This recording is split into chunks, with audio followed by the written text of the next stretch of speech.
Bonjour à toutes et à tous. Vous écoutez un nouveau numéro de Quoi de neuf en histoire. Je suis Hassan Moubarak et dans cette émission, je reçois des historiennes et des historiens à l'occasion de la sortie de leur dernier livre. Et nous allons nous intéresser aujourd'hui à l'émigration de ceux qu'on appelait communément les Syriens entre la fin du 19e et le début du 20e siècle et qui provenaient pour l'essentiel de l'actuelle région du Mont-Liban. Les mouvements migratoires sont en effet anciens au sein de l'Empire ottoman et de la Méditerranée, mais connaissent une nette accélération à la fin du 19e siècle.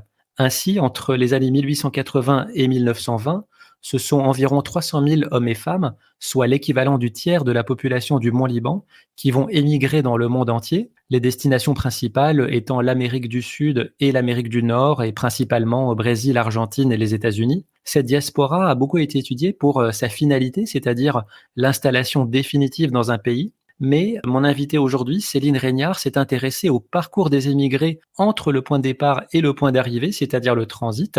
Et c'est ce dont nous allons discuter aujourd'hui. Bonjour Céline Régnard. Bonjour. Vous êtes historienne, maître de conférences habilitée à diriger des recherches en histoire contemporaine à Aix-Marseille Université. Vous êtes chercheuse au sein de l'UMR TELEM, Temps, Espace, Langage, Europe méridionale, Méditerranée, et vos précédents travaux ont beaucoup porté sur Marseille. Vous vous êtes intéressé à l'histoire de la violence et de la délinquance, l'histoire de la police, le cosmopolitanisme, mais également l'immigration italienne et celle des travailleurs chinois au début du XXe siècle. Donc on le voit, vos travaux mêlent les mobilités humaines aux conditions des gens ordinaires, et c'est un peu ce qu'on retrouve dans votre dernier livre, En transit, les Syriens à Beyrouth, Marseille, Le Havre, New York, 1880-1914, paru aux éditions Anamosa. Je voulais vous demander tout d'abord comment vous définissez le transit. Alors merci d'abord à vous, pour cette invitation. Comme vous l'avez dit, effectivement, je me suis intéressée aux migrations d'une manière, générale et c'est en travaillant dans les archives de Marseille que je me suis, aperçue que beaucoup de personnes ne s'installaient pas dans la ville. Parce que Marseille est une ville d'immigration, hein, il ne s'agit pas de dire le contraire, mais que beaucoup de personnes, repartaient de Marseille, soit en train, soit en bateau. Et à partir de là, j'ai commencé à réfléchir sur la manière dont les historiens traitaient le sujet des migrations.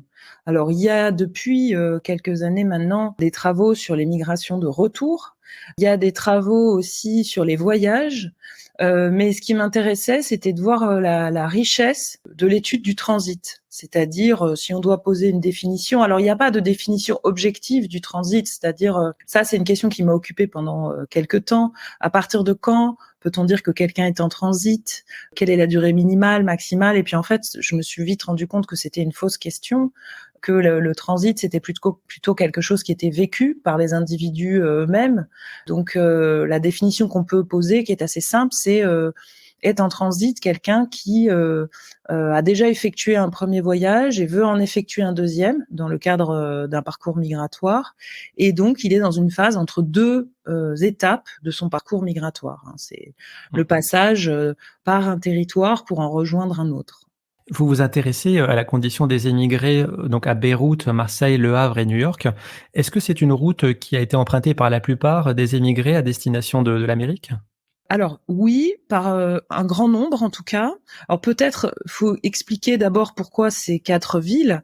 Je les ai choisies parce que assez rapidement aussi, je me suis rendu compte que travailler sur le transit sans s'intéresser à une population en particulier, c'était assez abstrait et que c'était plus intéressant de le faire à hauteur d'un courant migratoire, d'une vague migratoire. Et là aussi, c'est en partant du cas de Marseille que j'ai été amenée à m'intéresser à ces Syriens, qui sont donc, comme vous l'avez très bien expliqué, en fait, au sens actuel, les Libanais. Et je les ai retrouvés à New York. Il se trouve que je travaillais à ce moment-là à une approche comparée de Marseille et New York en tant que ville de transit. C'était mon premier projet. Et puis, il s'est réorienté progressivement vers l'histoire de cette population en transit dans ces deux villes. Et j'y ai ajouté 2 autres villes qui sont des villes de l'étape de ce voyage, le principal port de départ, Beyrouth, et puis un autre port de transit en France, Le Havre. Alors pour répondre à votre question, ça n'est pas le seul parcours, mais c'est un parcours majoritaire, surtout en raison des liens qui unissent Beyrouth et Marseille, ce qui s'explique assez aisément.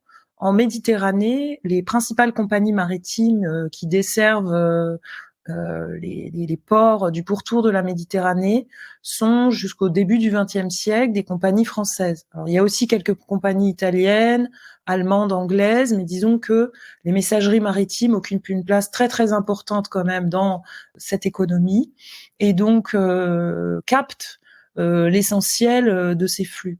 Pour vous donner un ordre d'idée, dans les années 1910, c'est à peu près 20 000 Syriens qui arrivent à Marseille et qui en repartent par an. Donc, c'est une partie quand même pas exhaustive, mais très importante de ces trajectoires. On peut jamais, reconstituer la complexité, la totalité de ces trajectoires, mais disons que ça en représente quand même une très grande partie. Oui, et d'ailleurs, le livre n'est pas construit avec des parties consacrées à chacune de ces villes, ni même d'ailleurs à chacune de ces étapes du voyage. Et vous l'avez dit, New York ici doit être considéré plus comme une étape du voyage à partir de laquelle partent d'autres trajets aux Amériques. Donc, comment vous avez construit le découpage du livre? Alors non, ce ne sont pas des étapes pour 2 raisons.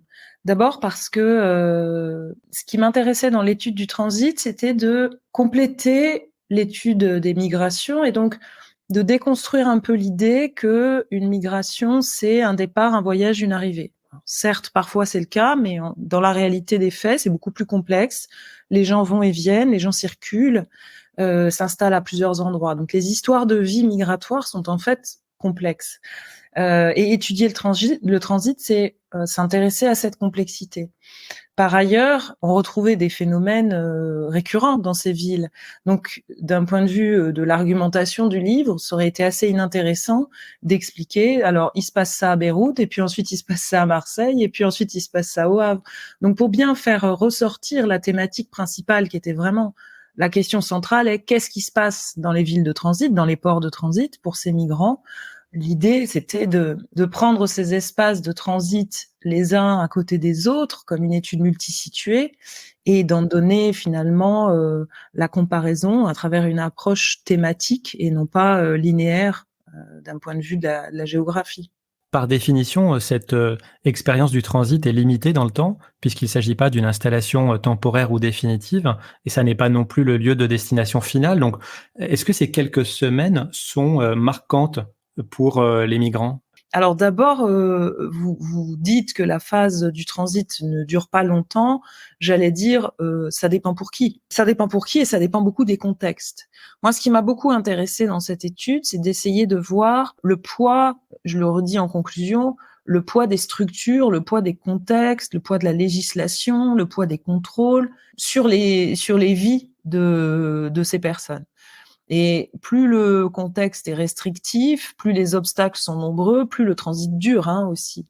Donc on voit quand même apparaître des phénomènes de transit prolongé au-delà de plusieurs semaines, parfois c'est plusieurs mois, pour des raisons diverses. Ça peut être soit que la personne ou les personnes n'ont pas assez d'argent et donc ne peuvent pas encore repartir puisqu'ils n'ont tout simplement pas l'argent pour le faire. Ce qui est pas propre aux Syriens d'ailleurs. On a des cas dans d'autres flux migratoires. Je pense aux Italiens par exemple, qui parfois arrivaient dans un port italien et puis restaient quelques mois pour gagner de l'argent pour ensuite en repartir. Donc ça peut être lié à des conditions économiques, ça peut être lié à des conditions de santé. Il y a toute la question des contrôles sanitaires, je pense qu'on va y revenir. Ça peut être lié à des mésaventures qui leur arrivent. Si on se fait voler son argent, si on se fait voler ses bagages, le temps de résoudre le problème ou pas d'ailleurs, on peut rester en transit. Et puis ça peut être lié aussi à des revirements de choix personnels. Ce qui est intéressant dans ce genre d'études, c'est qu'on n'est pas les individus ne sont pas dépourvus de capacités de décision, d'action, etc. Et donc, on se rend compte qu'il y a des gens qui étaient décidés à repartir et puis qui finalement ne sont pas repartis, ou l'inverse, des gens qui voulaient absolument s'installer et puis finalement ne se sont pas installés et sont repartis. Donc, c'est tout cet éventail de possibilités que le transit permet d'étudier. Alors, pour revenir à la question, est-ce que c'est une étape marquante ? C'est assez difficile de répondre à cette question. Moi, j'ai eu la chance de travailler avec des sources qui m'ont permis de la connaître, cette étape. Que ce soit des archives de police ou des témoignages. Alors, dans les deux cas, c'est assez différent. Dans les archives de police, l'étape du transit est documentée en général quand ça ne se passe pas bien, c'est-à-dire quand il y a un problème. Et dans ces cas-là, la police dans les ports en question est au courant et donc on a des archives. Donc, on peut imaginer que ce qui s'est passé et le fait que ça soit parvenu à la police a constitué une expérience marquante et donc personnelle, un souvenir personnel plus ou moins agréable dans la mémoire de ceux qui l'ont vécu. Dans le cas du recueil de témoignages, donc des archives recueillies aux États-Unis auprès de migrants de première génération par l'anthropologue Alix Hannaf dans les années 1960-1970, là, la chance que j'ai eue, c'est qu'elle a posé la question des étapes du voyage. Si elle n'avait pas posé cette question, je ne sais pas si les souvenirs seraient remontés à la surface et je ne sais pas si on en aurait une trace aujourd'hui. Ce que je veux dire par là, c'est que dans l'immense majorité des cas où il ne s'est rien passé, où ce transit a été sans histoire, il n'a certainement pas constitué une expérience plus marquante qu'une autre. Pas plus marquante en tout cas que le bateau ou, je ne sais pas, le premier contact avec une population qui parle une autre langue ou des paysages différents, non méditerranéens par exemple. C'est vraiment, si vous voulez, ce qui se passe dans le transit et le fait d'en provoquer le souvenir qui constitue parfois l'expérience marquante. On imaginerait volontiers, ces migrants, enfin pauvres, et puis un peu perdus, qui quittent leur village, natal et qui vont, vers l'Occident. Mais vous montrez bien sûr que c'est beaucoup plus compliqué que ça et que, ce n'est pas nécessairement, la découverte de l'inconnu. Est-ce que ça veut dire que l'expérience du transit se transmet entre ces candidats, à la migration? Oui, alors, ça, c'est vraiment un point, central, hein, de l'ouvrage. Bon, d'abord, les migrants, ne sont pas les plus pauvres, ou du moins, ils sont sans doute pauvres, mais ont des capacités à réunir quand même de l'argent pour partir, hein. Autrement dit, ils ont pu vendre des biens, emprunter à de la famille, pour réunir une somme suffisamment importante pour partir. Donc ça déjà, mais c'est le cas dans la plupart des courants migratoires, c'est une fausse idée. C'est-à-dire, c'est pas les plus misérables qui partent, hein, c'est ceux qui ont les capacités de réunir ces sommes. Ensuite, effectivement, ce dont on se rend compte très vite, c'est que l'image de l'oriental, du paysan illettré, complètement ignorant, qui débarque dans le monde occidental, elle est très largement faite de représentations et elle correspond pas vraiment à la réalité. Pour plusieurs raisons. D'abord parce que la région du Mont-Liban est quand même très influencée par des missions religieuses, des structures éducatives, des intérêts économiques français et occidentaux en général. Donc, on peut pas dire que ce soit une région arriérée, coupée du monde. Voilà, il y a un processus, de pénétration culturelle dans cette région qui est important. Et donc, c'est pas une totale découverte, même si pour certains c'est la première fois. Autrement dit, on peut connaître à l'avance des éléments du monde dans lequel on se projette par des récits de voyage, des témoignages, des publicités, des lectures, etc. Et de fait, ce dont on se rend compte assez vite lorsqu'on travaille sur ces histoires, c'est que pratiquement tous les migrants qui partent ont soit quelqu'un de leur famille qui est déjà parti, qui est revenu de manière temporaire ou définitive, mais en tout cas qui a pu leur témoigner d'un certain nombre de choses. Ils ont souvent des adresses, des étapes dans lesquelles ils vont pouvoir s'arrêter, des noms pour des personnes pour rendre des services. Donc ils ont des informations, pas toujours complètes et pas de même niveau, mais disons très peu de personnes partent totalement à l'aventure dans l'inconnu, voilà. Donc ça fait partie des choses qui sont très intéressantes à étudier parce que on a finalement des gens qui sont relativement préparés, ça veut pas dire qu'il leur arrive rien, mais qui déploient des stratégies, qui se déplacent en groupe et qui, contrairement à ce qu'on pourrait penser, la plupart du temps savent très bien où ils vont, comment ils vont faire et voilà, et quelles sont les personnes à qui ils vont s'adresser pour pouvoir effectuer ce voyage sans trop de problèmes. Une fois partis de Beyrouth, ils vont arriver, à Marseille ou au Havre, en tout cas les 2 villes que vous avez choisi, d'étudier, et donc ils doivent habiter la ville. Ils vont montrer comment ils y logent, comment ils s'y déplacent, ils les formalités qu'ils doivent effectuer. Pourtant on observe, d'assez grandes différences entre Marseille et Le Havre.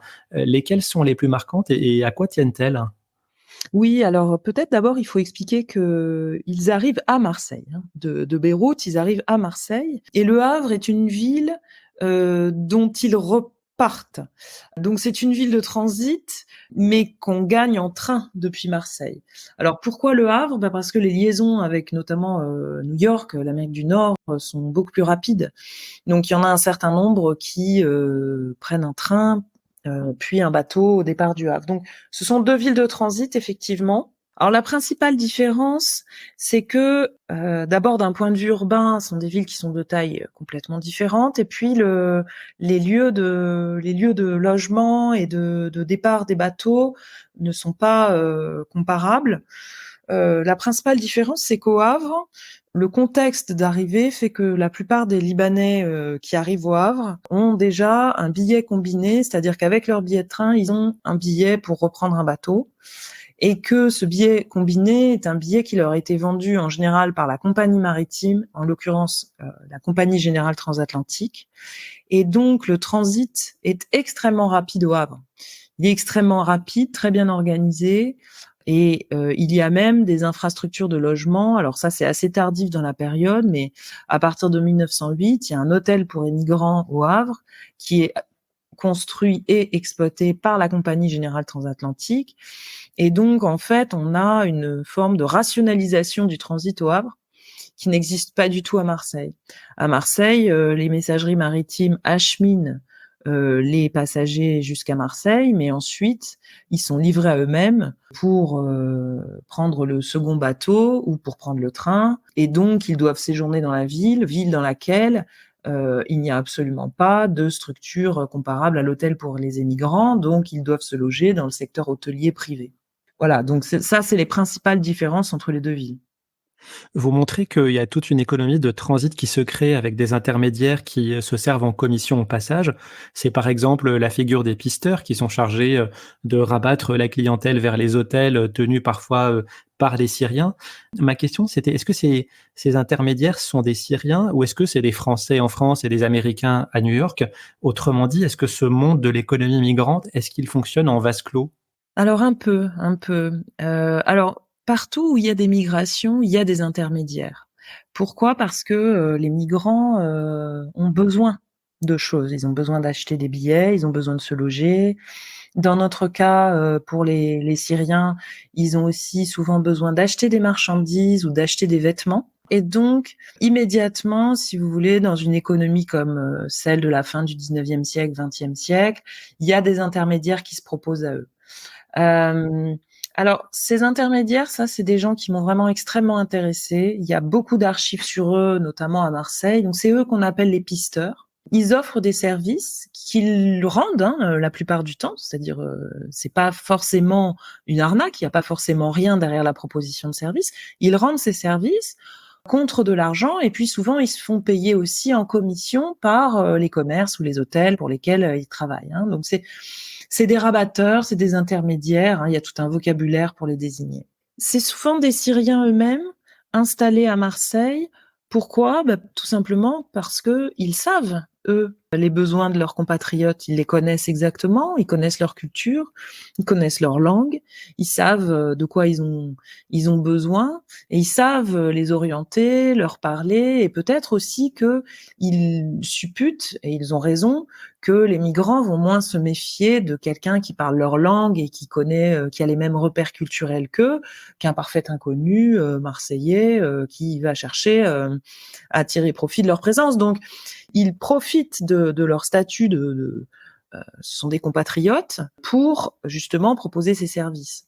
Alors c'est très très ambivalent, ce sont des figures très ambivalentes. Il y a dans les témoignages qui ont été recueillis et qu'on peut lire, il y a des migrants qui disent qu'ils sont absolument indispensables, qu'on ne peut pas se passer de leurs services sans critiquer leur travail. Et puis il y en a d'autres qui racontent toutes les arnaques possibles. Donc ça va du vol de bagages au faux certificat médical, en passant par le faux billet pour un bateau qui n'existe pas, la surfacturation des nuits. Enfin, il y a énormément de possibilités, mais en tout cas, c'est un groupe social assez influent, très surveillé par la police, qui fonctionne. Alors, en vase clos, c'est un terme, c'est pas le terme que j'utiliserais, c'est-à-dire, Mmh. Ça fonctionne pas en vase clos dans le sens où c'est pas un réseau très organisé, très structuré. Il y a des phénomènes de type réseau, mais ce sont des gens qui sont très évanescents. Donc, ils vont exercer cette fonction pendant quelques mois, quelques années, puis ensuite ils vont partir, ils vont faire autre chose. Donc, ça fonctionne plus par une somme d'intérêts bien compris qu'en réel vase clos. Autrement dit, on peut rentrer et sortir de ce groupe très facilement. Il n'y a pas de limite formelle. Oui, c'est peut-être même une espèce de zone grise. Vous donnez, l'exemple des hôteliers indépendants, les hôteliers Ouais, syriens indépendants de ouais, Marseille ouais. qui, à un moment, vont se liguer contre un projet, Oui, porté par la municipalité de créer une structure d'hébergement qui aurait l'exclusivité de oui. l'hébergement des migrants. Ça reste quand même des intérêts individuels. Est-ce qu'il y a, quand même une organisation et est-ce qu'il y a de la violence d'ailleurs dans ces rapports? Alors, cet exemple, il est extrêmement parlant. Alors, c'est pas vraiment un projet de la municipalité, c'est un projet porté par un industriel, soutenu par la municipalité et la préfecture, dans l'espoir très clairement, de mettre fin à un certain nombre de problèmes de maintien de l'ordre liés à la présence de ces hôteliers, de ces pisteurs. Alors effectivement, ici on voit, ça se passe au tout début du XXe siècle, les hôteliers syriens qui se connaissent, mais qui sont à la fois concurrents et complémentaires, s'unir contre ce projet. Mais c'est une union de circonstances. Il n'y a pas vraiment derrière de projet collectif. Voilà, c'est un système économique qui fonctionne comme ça. Alors quant à la violence, elle existe, je dirais, mais elle est pas le but et elle est pas le cœur de l'activité. Elle intervient de manière un peu accidentelle. Donc moi, j'ouvre le livre par un assassinat extrêmement spectaculaire, mais je dirais, c'est presque un cas isolé. Mmh. Après, c'est une histoire vraiment très intéressante parce que dans une affaire d'assassinat, vous avez toute une enquête sur les protagonistes et donc ça vous permet parfois, d'un point de vue archivistique, d'aller plus loin dans la connaissance des individus. Ça donne de l'épaisseur en fait à l'histoire. Ça permet de poser des portraits beaucoup plus riches qu'une simple archive de police dans laquelle un individu va être mentionné 2 fois et ensuite il va disparaître de votre corpus. Oui, d'ailleurs, si vous voulez, on peut en dire un mot de cette histoire parce que, Oui. évidemment, dans le livre, il y a beaucoup d'histoires par le haut parce que vous avez les archives de police, les autorités portuaires, etc. Mais aussi une histoire par le bas. Vous avez parlé des témoignages recueillis aux États-Unis. Et donc, il y a beaucoup d'histoires individuelles comme ça qui émaillent votre livre, dont cette histoire d'assassinat qui ouvre et qui ferme le livre. Est-ce Mmh. que vous pouvez nous en dire un petit mot et puis comment vous vous en servez pour l'intégrer dans le cadre global? Oui, alors, c'est une histoire qui, n'était pas dans le sujet au départ et puis elle est revenue dedans. C'est assez particulier. En fait, c'est un dossier de procédure d'assises que j'ai travaillé, pendant que je faisais ma thèse. Je dépouillais des dossiers de procédure et puis finalement, donc ma thèse portait sur la violence à Marseille et puis finalement ce dossier je l'ai pas utilisé parce qu'il m'aidait pas vraiment à réfléchir sur le sujet, de la violence à Marseille. Il était trop lié justement à ce contexte très particulier du transit des Syriens. Donc, je le savais pas, mais dès mon travail de dépouillement pour ma thèse, j'avais croisé ce sujet. Et c'est ensuite, bizarrement, c'est ensuite en revenant sur ce thème que je me suis rappelé de ce dossier et je me suis dit oui, mais en fait, c'était une affaire, un fait divers dans ce monde des pisteurs, des migrants syriens, voilà. Et donc je suis retournée voir ce dossier et l'étudier vraiment de manière complète. Alors, qu'est-ce qui se passe? Bah, c'est assez simple, On a 2 protagonistes essentiels, l'assassin et la victime. L'assassin, c'est César Tasso, qui, son nom ne l'indique pas, mais c'est un Libanais, c'est un Béroutin qui est à Marseille depuis une quinzaine d'années au moment du crime. Le crime a lieu en 1908. Il est arrivé comme simple migrant. On ne sait pas s'il voulait repartir ou pas. Toujours est-il qu'il n'est pas reparti, s'est installé à Marseille. Il est devenu pisteur. Et puis, dans l'hôtel où il travaillait comme pisteur, il a fréquenté la fille de la tenancière de l'hôtel et il l'a épousée. Donc, on voit ici un parcours d'intégration dans la ville, d'ascension sociale. Il a eu 2 enfants. Il est devenu lui-même entrepreneur de pisteur. Donc, il a eu sa propre équipe. Ses affaires ont commencé à bien marcher. Donc, on se retrouve en 1908 avec la deuxième protagoniste, qui est une femme, Loulina Omaïr, qui est une femme du Mont-Liban, qui a 60 ans au moment des faits, qui a passé sa vie à faire des allers-retours entre l'Amérique latine et le Liban pour vendre des articles de mercerie. Donc c'est une colporteuse, ce qui en fait la migrante archétypale de ce courant migratoire, puisqu'il y en a à peu près la moitié qui devenaient colporteurs une fois qu'ils avaient traversé l'Atlantique. Et là, en fait, en août 1908, elle rentre du Venezuela, elle arrive à Marseille, et elle a pour but de se réinstaller définitivement au Liban, ce qui, soit dit en passant, nous indique que souvent ces trajectoires de migrants, elles visent à rentrer au pays. Oui, Et parce qu'on aurait tendance à imaginer que c'est, un aller simple, mais en fait non, non, c'est vraiment un lieu où se brassent les allers et les retours et elle, typiquement, c'est un de ses nombreux retours vers Beyrouth avant de ah oui, oui, repartir. oui, Mmh. c'est son 6e passage à Marseille. Elle a pour habitude de descendre dans l'hôtel de la belle-mère de Tasso, qui est situé juste à côté du port, qui s'appelle d'ailleurs l'hôtel des émigrants, rue Boutry. Et elle connaît très bien la tenancière de l'hôtel. Elle a même projeté de marier son propre fils à la 2e fille de la tenancière de l'hôtel, donc pour dire à quel point les liens sont importants. Et donc, forte de ces liens de confiance, elle a confié à César Tasso, en arrivant en août 1908, une somme d'argent relativement importante pour changer l'argent, ce qui fait partie des nombreux services que ces intermédiaires rendent, changer l'argent. Et puis César Tasso, qui est un joueur, qui passe ses nuits dans des tripots marseillais, a perdu l'argent au jeu, et c'est là où ça devient exceptionnel, parce que on ne comprend pas très bien rationnellement pourquoi ça se produit comme ça, mais il panique quand elle essaye de récupérer son argent. Elle lui demande à plusieurs reprises. Il panique, et puis un jour, excédé, il finit par la tuer. Et là, on rentre dans l'exceptionnel, on rentre dans vraiment un crime, et un crime extrêmement spectaculaire, parce que non seulement il la tue, mais il la décapite et il l'éviscère. Il la met dans une malle parce qu'il espère expédier le corps par un paquebot poste. Donc on est dans le rocambolesque là, on est vraiment dans le fait divers le plus rocambolesque possible. Et l'affaire évidemment est médiatisée, parce qu'il avoue tout de suite son crime. Mais très rapidement après avoir avoué, il se rétracte et il se fait passer pour fou. Parce que très certainement, il a compris que son crime était très grave, qu'il risquait la peine capitale, et que peut-être en se faisant passer pour fou, il peut échapper à la peine de mort. En effet, lorsqu'on est Mmh. déclaré irresponsable de ses actes, on échappe à la condamnation. Et donc cette mascarade dure quelques mois. Donc le dossier est extrêmement intéressant parce que il y a beaucoup d'expertises psychiatriques sur Tasso, qui finissent par prouver qu'évidemment il n'est pas fou et que c'est une mascarade. Et il est condamné à la déportation à Cayenne, et on perd sa trace parce qu'il finit par s'échapper de Cayenne à sa 2e tentative. Donc c'est un dossier qui est absolument extraordinaire parce que il dit tout finalement de la complexité des trajectoires migratoires, de l'importance du transit, de la fragilité de ces vies, parce que c'était une femme expérimentée qui connaissait les transits, et quand bien même elle est morte à Marseille, dans des conditions atroces. Donc c'est vraiment un dossier très intéressant, et je termine l'étude sur ce dossier parce que on a, et c'est très très rare, on a l'inventaire de son bagage qui a été établi par les policiers, et le contenu de ce bagage est vraiment très très intéressant du point de vue historique. Mmh. Voilà, j'en dirai plus si vous voulez, mais disons que le contenu de la malle, ça, c'est vraiment quelque chose qui m'a passionnée. C'est que prennent les gens pour ces voyages, de quoi ils ont besoin. Bon, on va laisser découvrir ça aux lecteurs. Mmh. Donc justement, cette affaire, elle fait intervenir la police, qui est aussi une de vos thématiques de recherche. Vous dites aussi que beaucoup de ces migrants portent plainte parce qu'ils sont lésés pour une raison ou pour une autre, mais sans espoir que la plainte aboutisse avant leur départ. Pourquoi est-ce qu'ils portent plainte alors? Ça, c'est une question que je me suis longtemps posée, parce qu'effectivement, donc, faut expliquer que, alors ici, on parle du cas français, hein. Oui, oui, Heu, bien sûr.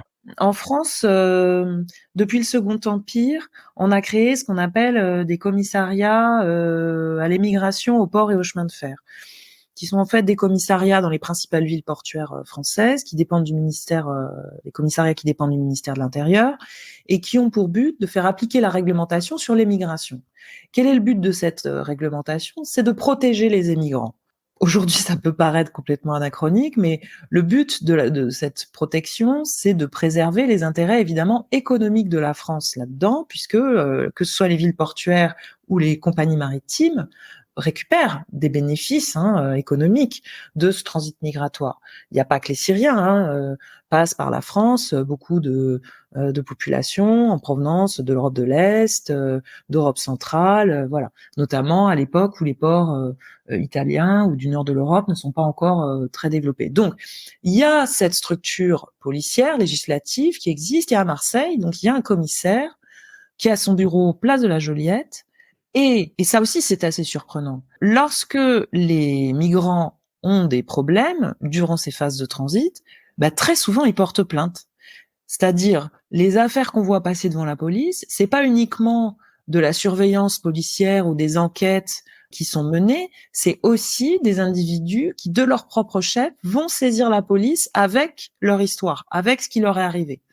Donc, ça veut bien dire qu'ils sont au courant que cette police existe, a cette fonction et qu'ils peuvent obtenir quelque chose. Donc là, on revient à votre question précédente, c'est-à-dire, ils ont cette information. Comment ils l'ont eue? Ça, je ne sais pas. Certainement, ils ont eu l'information soit sur place, soit on leur a rapporté. Bref. Et alors, pourquoi est-ce qu'ils le font? Ça, c'est la deuxième grande question. C'est vrai, après tout, pourquoi, alors qu'on va rester 3 semaines à Marseille ou 2 semaines à Marseille, pourquoi est-ce qu'on va saisir la police alors qu'on sait très bien que le jugement va intervenir beaucoup plus tard et que très certainement, il n'y aura pas de suite? Alors, il y a une première réponse possible, c'est qu'on espère être dédommagé, récupérer de l'argent, récupérer ses bagages. Alors, ça marche effectivement, c'est-à-dire que la police a le pouvoir de, par exemple, lever des dettes auprès de certains hôteliers, de récupérer des bagages ou de faire rembourser des sommes indûment perçues par certains pisteurs sur des billets, par exemple l'achat d'un billet pour une traversée. Ça existe. Mais il y a aussi des gens qui portent plainte, je dirais, pour être reconnus dans leur statut de victime. Donc il y a une forme de reconnaissance symbolique, et ça, c'est sans doute aussi à relier à une culture politique particulière, celle de leur région d'origine, qui est la culture de la pétition. C'est-à-dire que dans l'Empire ottoman, il y a cette culture de la pétition, c'est-à-dire d'obtenir des choses, de faire passer des messages politiques par une mobilisation collective qui passe à un moment par l'écrit. Et ça, on le voit à Marseille parce qu'il y a des groupes de migrants, parfois 50 personnes, parfois plus, qui se mobilisent, qui vont payer un traducteur ou un écrivain public pour porter leurs paroles auprès de la police et obtenir effectivement que la personne qui les a mis en danger ou qui les a arnaqués soit recherchée ou condamnée. Donc c'est un mélange de toutes ces raisons qui fait que voilà, on a la chance d'avoir ces archives. Finalement, vous montrez aussi que ces migrants ont besoin de ces pisteurs, de ces intermédiaires, et ils retrouvent aussi en eux des personnages familiers, des compatriotes. Donc c'est une des nombreuses nuances que votre travail met en lumière, c'est qu'il y a aussi des réseaux qui se structurent, des réseaux d'affinités. J'avais 2 questions. La première, c'est que bon, cette migration, elle est choisie, elle est économique. Principalement, ce sont des gens qui partent quelques années à l'étranger dans le but de gagner de l'argent et puis éventuellement de revenir vivre plus confortablement dans leur village. Mais 95% de ces migrants sont chrétiens. Donc les musulmans, les druzes, c'est seulement 5% de ceux qui migrent. Comment est-ce que vous l'expliquez ça? Ça s'explique par la dynamique migratoire en elle-même, c'est-à-dire que la région dont sont issus la plupart de ces migrants est une région majoritairement maronite. Alors, on peut pas exclure non plus, ça a été longtemps l'explication qui a été donnée aux causes de cette émigration, ça a été les violences interconfessionnelles, notamment après les massacres des années 1860 et les violences dont avaient été victimes les chrétiens dans cette région. Bon, depuis la recherche a montré que sans doute les causes économiques étaient plus importantes. Voilà, c'est des villages, des familles, très majoritairement de cette région du Mont-Liban, et il y a sans doute ici aussi une forme de tradition qui se met en place, donc de ces départs. Alors c'est pas que les musulmans en sont absents, il y en a, mais ils sont vraiment moins nombreux. Alors il y a aussi certainement, mais ça je l'ai pas travaillé moi, mais je sais que ça existe, un autre phénomène qui est qu'il y a sans doute des musulmans qui partent, mais qui se font passer pour des chrétiens pour être mieux accueillis dans les pays vers lesquels ils souhaitent aller. notamment les États-Unis et l'Amérique latine. Donc peut-être le chiffre est un petit peu sous-estimé.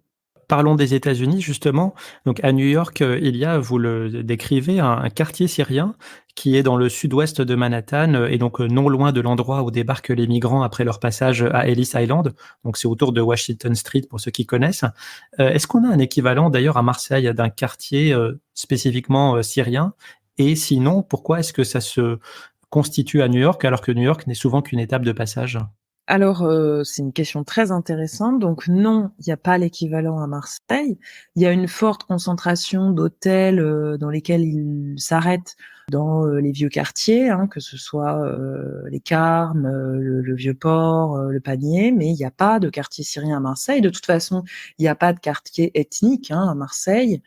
Il y a des fortes concentrations, ça on peut pas dire le contraire, surtout d'Italiens, mais en tout cas pas de Syriens. Parce que de toute façon, la population résidente turque, dite turque à Marseille, elle est très très faible hein, numériquement. C'est les résidents permanents, ceux qui sont mesurés dans les recensements, c'est 1500 personnes. Hein, donc c'est à cette époque-là, donc c'est vraiment très peu. Alors aux États-Unis, oui effectivement, il y a un quartier syrien, il y en a même deux en réalité.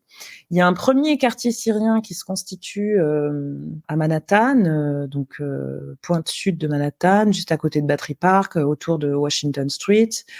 Et il y en a un deuxième qui se constitue plus tard et qui devient plus important progressivement dans le sud de Brooklyn. Bah, je dirais là que c'est sans doute un effet de la culture urbaine américaine, sans doute. Mais ce qu'il faut savoir, c'est qu'on dit quartier syrien, mais enfin, il n'y a pas que des Syriens dans ce quartier. Hein. Moi, j'ai vu les recensements. Certes, il y a beaucoup de Syriens, mais c'est pas 100%. Il y a aussi beaucoup d'Irlandais, beaucoup de Grecs, beaucoup d'Arméniens. Bon, voilà. Donc, c'est des quartiers d'immigration très pauvres, mais avec une forte majorité, effectivement, syrienne. Alors, effectivement, ils s'installent pas spécifiquement à New York, c'est-à-dire la particularité de cette ville, New York, comme Marseille, c'est que c'est une ville qui a été présentée à juste titre, hein, bien sûr, comme une ville d'immigration, d'installation, mais c'est aussi une ville de laquelle on repart. Et moi, c'est ça qui m'a intéressée, c'est que pour beaucoup de Syriens, New York, finalement, c'est une étape.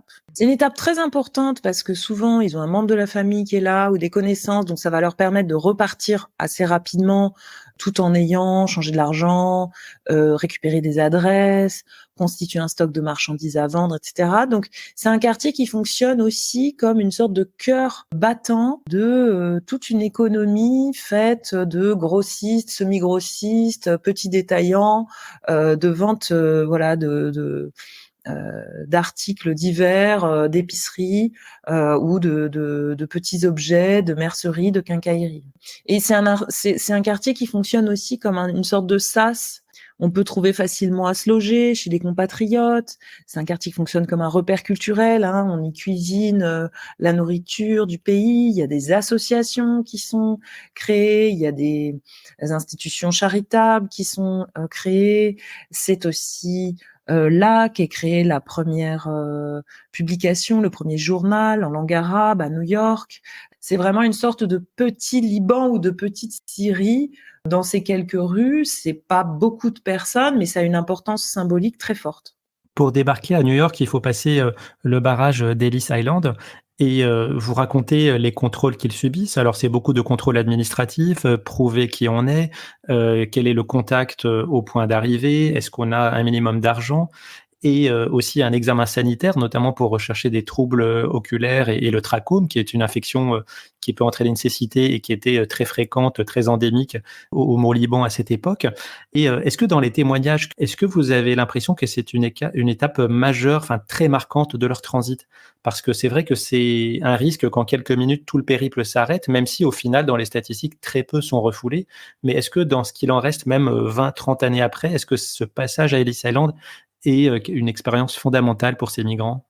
Oui, là, incontestablement, hein. Mais c'est le cas pour tous les migrants qui sont passés à Ellis Island. Oui, oui, c'est pas spécifiquement sur les Voilà. Syriens, j'imagine. Mmh. Disons, il y a un mythe Ellis Island. Ça, c'est absolument certain. Et tout à l'heure, on disait si Ali Xanaf n'avait pas posé la question du transit à Marseille, peut-être il n'en aurait jamais parlé. En revanche, je suis quasiment sûre que spontanément, ils auraient parlé d'Ellis Island. Parce qu'ils sont informés et parce qu'ils savent que c'est la porte. C'est voilà, si on est refoulé, même si statistiquement il n'y a pas tant de chances que ça d'être refoulé, la peur d'être refoulé était vraiment, et ça c'est documenté, hein, il y a énormément de témoignages qui le disent, elle est très très importante, ce qui fait que le souvenir d'Ellis Island, il est bon, tout ce qu'on veut, hein, magique, désagréable, traumatisant, etc. Mais il est extrêmement fort. Mmh. Les gens qui sont arrivés enfants à Ellis Island, même très petits, souvent s'en rappellent. Donc ça, c'est voilà, c'est tout à fait réel. Alors là aussi, hein, je veux dire, il faut au-delà du mythe, il faut réfléchir là-dessus. Donc ça veut dire une première chose, ça veut dire que les gens étaient informés. Donc s'ils sont informés, c'est qu'on leur a raconté ou qu'ils ont lu des choses. Donc ça veut dire que quelque part ils se sont préparés. Mais parfois, ils n'ont pas réussi à se préparer suffisamment ou ils ne savent pas qu'on va spécifiquement contrôler telle ou telle chose. Donc, bon, la préparation, ça ne veut pas dire que la préparation, elle est parfaite, hein. On peut être au courant du fait qu'il va y avoir des contrôles et parfois, ben, quand même, se faire prendre dans ces contrôles. Alors, je pense que le contrôle de l'identité et les contrôles administratifs sont sans doute moins impressionnants et moins sujets à des peurs que le contrôle médical. C'est sûr que l'inspection médicale à Ellis Island, c'est ce qui sans doute est le plus redouté, et notamment l'inspection des yeux, qui était quasiment systématique pour les orientaux, parce que justement, on cherchait cette fameuse maladie des yeux, extrêmement contagieuse, voilà, et très difficile à soigner. Et donc ça, c'est vraiment une étape avec un retournement de la paupière, avec un instrument en fer. Donc là, c'est vraiment une étape qui est redoutée à la fois parce que physiquement c'est une épreuve et puis parce que elle peut entraîner le reflux. Et ce que vous montrez aussi, si je me trompe pas, c'est que les passagers de première classe n'étaient pas soumis à ce contrôle, hein, contrairement aux passagers de deuxième et troisième classe. Tout à fait, C'est hein. ça, hein? Il Oui. y a, il y a une, il y a une migration à deux vitesses, hein, si on peut Oui. employer cette expression. Oui, oui, hein, bien sûr, les premières et les premières classes et la deuxième classe aussi, je crois, Mmh. ne sont pas soumis à ce contrôle, hein, donc ils débarquent tranquillement, pendant que la troisième classe et l'entrepont vont eux passer les contrôles. Donc très clairement, il y a une discrimination par l'argent ici qui est manifeste. Il y a plus de contrôle, on a l'impression, aux États-Unis qu'en France, en tout cas, à l'arrivée, et vous montrez, donc, tout ce qui peut se passer à Ellis Island, et vous montrez aussi les conséquences que ce contrôle à New York peut avoir en amont. Parce que quand on, impose des restrictions sanitaires à l'entrée à New York, eh bien, les compagnies, qui partent de France doivent anticiper parce que c'est le retour éventuel des migrants refoulés est à leur charge. Donc, le contrôle semble plus sévère aux États-Unis. Est-ce que c'est parce que les États-Unis perçoivent aussi les migrants différemment qu'en France? Alors, je ne sais pas si c'est parce qu'ils les perçoivent différemment, mais ce qui est sûr, c'est qu'en travaillant sur ces villes et notamment en travaillant sur Marseille, Le Havre, New York, je me suis rendu compte que contrairement à ce que j'avais imaginé au départ, je ne le pensais pas parce que je l'ignorais moi-même, qu'elles étaient vraiment connectées en termes de contrôle. Effectivement, ici, l'impulsion initiale part des États-Unis. Après, je reviendrai sur le cas de Marseille, mais disons le fait que le gouvernement fédéral américain ouvre Ellis Island en 1892 et introduisent des contrôles aussi stricts avec la disposition légale qui, comme vous venez de le dire, spécifie que si une compagnie maritime achemine un migrant malade à Ellis Island, elle doit le réacheminer à ses frais à son port de départ. Ça, si vous voulez, ça introduit un effet domino, un effet de connexion entre les différents ports qui est extrêmement important. Pourquoi? Parce que les compagnies maritimes, évidemment, ne voulant pas transporter des gens à perte, des gens malades de surcroît, mais qu'est-ce qu'elles vont faire? Elles vont anticiper le contrôle sanitaire au départ, Mmh. hein. Et donc on se retrouve ainsi avec des compagnies qui desservent New York, comme la compagnie Fabre à Marseille ou la compagnie Générale Transatlantique au Havre, qui vont faire des contrôles au départ. Donc le contrôle américain est d'une certaine manière exporté sur le sol français, avec d'ailleurs des médecins américains qui viennent, tout ça sous supervision du consul américain, ce qui ne plaît absolument pas évidemment aux autorités portuaires et policières locales. Donc ça, c'est une première chose, c'est-à-dire qu'il y a une sorte d'effet domino dans le contrôle. Donc finalement, la frontière, elle s'épaissit pour la personne qui veut la traverser. C'est-à-dire que avant même d'avoir mis un pied aux États-Unis, on est inspecté au nom de la loi américaine au Havre ou à Marseille. Alors l'autre chose par rapport à cet effet de connexion, c'est ce qui se passe à Marseille. Parce que l'inspection sanitaire à Marseille, elle est quand même assez stricte. Pourquoi? Parce que tous ces bateaux qui viennent du Moyen-Orient, ils sont très, très surveillés à Marseille. Je vous rappelle quand même que Marseille, c'est la ville où la moitié de la population a péri de la peste dans les années 1720 et la peste était arrivée d'Orient, hein. Donc ces régions de provenance de ces migrants, elles sont connues pour être des régions où certaines épidémies, le choléra, la peste, la fièvre jaune et d'autres maladies sont assez répandues, reviennent par vagues épidémiques et donc on se méfie énormément de ces arrivées de bateaux. Et à partir du milieu du 19e siècle, la ville de Marseille s'est équipée d'une quarantaine sur les îles du Frioul, donc hors la ville, là aussi, hein, comme à New York, sur une île, hors la ville. Et les migrants ne sont admis en ville que après inspection sanitaire et inspection de leurs bagages. Et puis, il y a aussi la question de la durée de la traversée, c'est-à-dire que comme la traversée est assez courte entre Beyrouth et Marseille, c'est une petite semaine, il y a des gens qui sont en observation parce que 5 jours, c'est trop court pour l'incubation de certaines maladies, et donc on les garde en observation le temps qu'ils arrivent dans la ville. Donc, il faut pas croire que le contrôle sur une île très rigoureux et uniquement américain, ça se passe à Marseille aussi, et on a le même effet domino qui est embryonnaire, on va dire, parce que à la fin du 19e siècle, il y a des cas de choléra, je crois, qui sont signalés à bord d'un navire qui arrive à Marseille, et donc il y a une quarantaine qui dure très très très longtemps pour 15 jours pour un certain nombre de passagers, et à ce moment-là, il est question que les messageries maritimes imposent un contrôle médical au départ de Beyrouth. Bon, finalement, c'est assez vite abandonné, mais si ça avait été le cas, on aurait eu le même effet domino, hein, ça se serait répercuté jusque dans les ports de départ. Donc, ces histoires de contrôle sanitaire, alors ce qui est assez drôle, c'est que j'ai écrit ce chapitre pendant le confinement, en plein Covid, donc j'étais vraiment complètement dans le Confiné sujet. chez vous. C'était assez drôle de voir ces connexions entre ce que j'écrivais et l'actualité. Ces histoires de contrôle sanitaire sont centrales dans ce sujet. C'est-à-dire, le transit, c'est aussi le passage d'un contrôle sanitaire. Je dirais c'est même plus central que le contrôle des papiers d'identité qui finalement passe presque au second plan, hein. L'essentiel, c'est de passer le contrôle sanitaire. Et à côté de ça, on sait que les autorités américaines savent qu'une partie de ces migrants vient là pour, s'installer. Est-ce que ce contrôle sert aussi à évaluer leur capacité, à s'américaniser? Dans la mesure où ils ne doivent pas être des criminels, des prostituées, des fous, oui. Mais ça, ce sont des, comment dire, c'est des garde-fous qui sont de type assez général. Ils doivent avoir une certaine quantité d'argent et ne pas être une public charge, donc ne pas, comment dire, ne pas être dénué de ressources, de capacité de travailler, etc. Donc c'est ça pour les Américains en fait, quelqu'un qui va devenir un bon Américain. C'est quelqu'un qui va pouvoir travailler. Voilà. Il n'y a pas d'exigence, par exemple, en termes de maîtrise de la langue, si c'est ça votre question. À tel point qu'il y a des interprètes à Ellis Island pour ceux qui ne maîtrisent pas la langue. Il y a l'exigence d'avoir une adresse, un contact, qui d'ailleurs leur est parfois fourni même sur place, hein, à Ellis Island par des bénévoles ou par des employés d'ailleurs. Mais il n'y a pas vraiment ce type d'exigence. Pour terminer, Céline Régnard, pourquoi avoir choisi de travailler sur les Syriens? Parce que je l'ai dit en introduction, vous avez travaillé sur les Chinois, sur les Italiens qui ont aussi beaucoup, émigré aux États-Unis. Comment vous êtes tombée sur, cette population de migrants syriens? Bah ça, c'est une question qu'on m'a beaucoup posée. Bon, d'abord parce que, quand on est enseignant-chercheur ou chercheur, on a besoin de renouveler ses objets de recherche.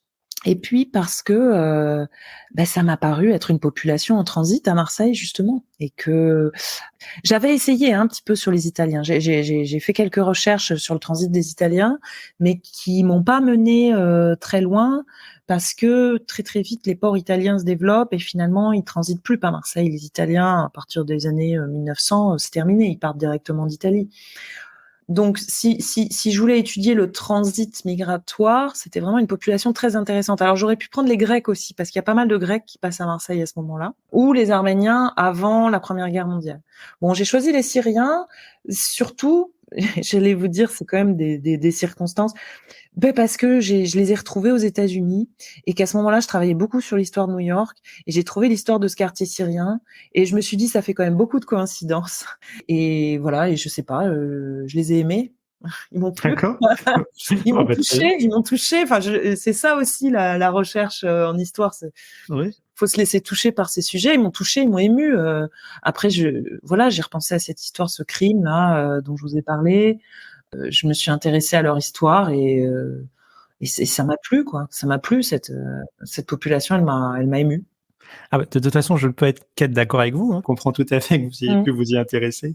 Bah, merci beaucoup Céline Régnard d'avoir Bah, accepté je cette vous en prie. invitation. Je vais rappeler le titre de votre livre, En transit, les Syriens à Beyrouth, Marseille, Le Havre, New York, 1880-1914. C'est sorti il y a quelques mois aux éditions Anamosa et donc disponible en librairie. Et Mmh quant mh. à moi, je vous remercie de votre écoute et je vous donne rendez-vous bientôt pour un prochain épisode.